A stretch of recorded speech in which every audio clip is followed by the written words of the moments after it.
everyone, and welcome to today's video. Today's video is going to be about how to log into TRA Tanzania portal. For that, the first thing that you'll have to do is open up Google Chrome or a browser of your choice, and then in the search bar simply type in TRA Tanzania login, and then hit go or enter on your keyboard. Tap on the first link saying TRA Taxpayer Portal. The portal will display its animation and take a while to load, after which you can tap on the three lines at the top left of your screen and then hit login, and then hit login, then hit login. Once you hit login, you can enter your PIN, TIN along with your password, and then hit login to log into your account.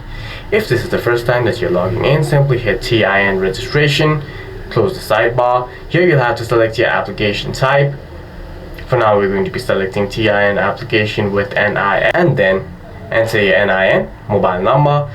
Select if it is a business or a non-business account, and then hit proceed and follow the rest of the on-screen instructions to create your TRA account. After which you'll be able to log in. For any further questions, please feel free to leave a comment down below.